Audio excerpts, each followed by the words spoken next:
ملګرو سلامونه هرکلی. موږ او تاسو د یوټیوب د کورس په تعقیب باندې نن تاسو زه درښایم چې تاسو څنګه کولی شئ خپل د یوټیوب د ویډیوګانو د امبیانو حجم راکم کړئ او همدارنګه وکولی شئ خپل د یوټیوب د ویډیو لپاره د ټلیفون د مخ څخه یا د سکرین څخه ویډیو ریکارډ کړئ. نو د دې دواړو لپاره موږ او تاسې دوه نوي اپلیکیشنونه لرو چې کولی شو په هغه دواړه اپلیکیشنونو کې کار ځینې واخلو او خپل ویډیو په هغه کې ایډیټ کړو. تر ټولو د مخه دوستانو زه تاسو ته یو بل شی معرفي کوم چې هغه زموږ ستاسو لپاره ډیر په کار دی او باید هغه موږ هم لرو چې هغه ته ویډیو کمپریسر وایي، یعنې تاسې خپل د ویډیو حجم یا ام بي چې ده هغه راکموئ. نو ما ډیر وکتله په پلی سټور کې د ګلکسي لپاره دغه اپلیکیشن چې دی زه ستاسو لپاره اوس خلاصومه. دغه اپلیکیشن بهترین اپلیکیشن دی چې د ویډیو کمپریسر په نامه باندې یادیږي. تاسې کولی شئ چې په پلی سټور کې دا سرچ کړئ. پلی سټور کې به هم زه تاسو در وښایم ویډیو کمپریسر.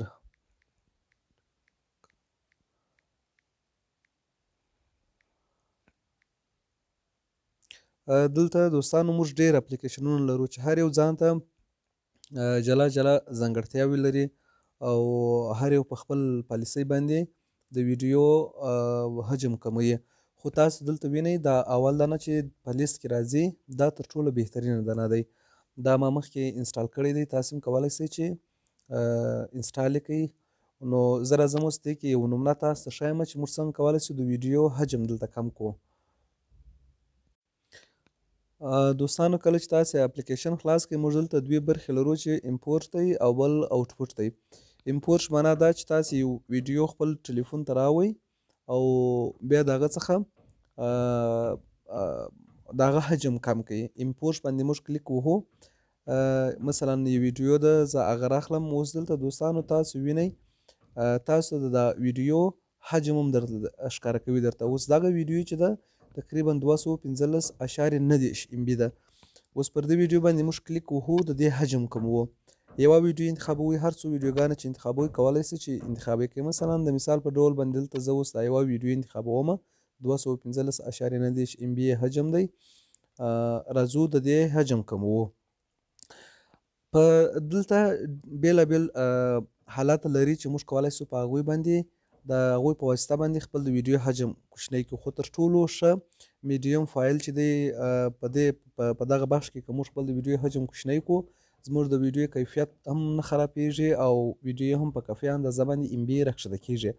موږ ام بي د دې لپاره ښکته کوو چې کله بیا یوټیوب ته موږ خپل ویډیو اپلوډ کوو بیا په اسانۍ باندې کوچنی ام بي والا اپلوډ کیږي او انټرنیټ هم کم غواړي او په ضعیف انټرنیټ باندې بیا موږ کولی شو چې خپل ویډیو اپلوډ کړو. خو که چیرې د ویډیو ام بي ډیر وي ام بي بیا هغه مشکله ده چې موږ په ضعیف انټرنیټ باندې هغه اپلوډ کړو. نو اوس موږ کولی شو چې د سمایل فایل په واسطه باندې هم دوی کوچنی کړو، د میډیم په واسطه باندې هم دوی دا ویډیو سایز کوچنی کړو. تاسو کولی شئ چې هر یو د ځان سره وازمایئ چې مثلا هم د ویډیو کیفیت خراب نشي او هم په کافي اندازه باندې حجم کوچنی شي. زه په دې کې د نمونې په ډول باندې میډیم فایل باندې زه دا کوچنی کوم. نو د دې د کوچني کوالي لپاره دلته تاسو کولی شئ چې پر کمپریس باندې دلته کلیک ووهئ. کله چې مو پر کمپریس باندې کلیک ووهئ بیا به دلته سټارټ باندې کلیک ووهئ.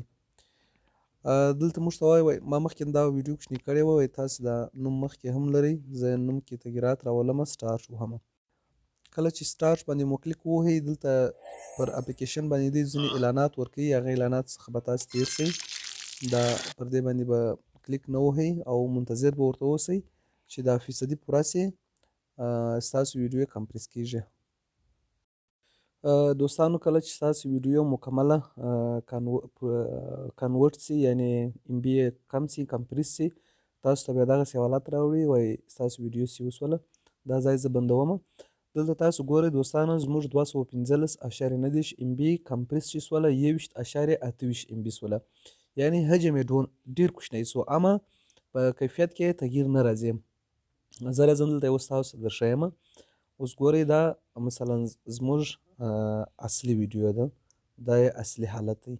که چیرې اوس مثلا دا مو پلی کړو ګورو چې کیفیت یې دغه رقم دی او هغه ویډیو چې موږ کمپریس کړې ده کمپریس سوې ده هغې ته هم راځو د کمپریس په فولډر کې دلته سته زموږ دغه ویډیو چې ده دا کمپریس سوې ده ګورو دلته حجم یې 21.23 دی اما په کیفیت کې توپیر نه راځي نو تاسې هم هر کله چې مو ویډیو جوړوله د ویډیو کیفیت مه خرابوئ اما ام بي یې کوچنی کوئ چې د دغه اپلیکیشن په واسطه باندې تاسې کولی سئ چې دا دلته ما تاسو مکمله مرحله یې وویله یو ځلې بیا آیکن در ښیم د دې اپلیکیشن په واسطه باندې تاسې کولی سئ چې خپل د ویډیو ام بي کښته کړئ اما کیفیت یې کښته نه سي او څنګه کولی سو چې موږ خپل یو ویډیو کو وغواړو جوړه کو د ټلیفون د سکرین څخه ریکارډینګ وکړو د دې لپاره موږ ته د ایکس ریکارډر په نامه باندې ممکن تاسو ټول دا وپېژنئ کولی سو چې د دغه څخه استفاده وکړو دا اوس هم زه فلحال دا ویډیو چې ثبتومه جوړوم یې د ایکس ریکارډر په واسطه باندې تاسې کولی سئ چې دا هم په پلی سټور کې سرچ کړئ او د ځان لپاره ډاونلوډ کړئ نو دا دوه اپلیکیشنونه چې ویډیو کمپریسر او ایکس ریکارډر دی د دې په اړه باندې دا د تاسو ته ما مفصل معلومات درکړئ چې په ویډیو کمپریسر کې خپل د ویډیو حجم کمولی سئ په ایکس ریکارډر کې کولی سئ چې ویډیو د ځان لپاره ریکارډ کړئ چې دغسې برخې لري لکه دغه کولی سئ استفاده ځینې وکړئ چې استفاده کول هم ډېر اسانه دی نو هیله مند یم چې ټول په دغه ځای پوه سوي وي که چیرې کوم سوال پوښتنه وي زه ستاسو په خدمت کې یم ویډیوګانې وګورئ تر دغه ځایه پورې راتلونکي ویډیو کې دا درته ښیم چې څنګه کولی سئ خپل په ویډیو کې ایډیټ وکړئ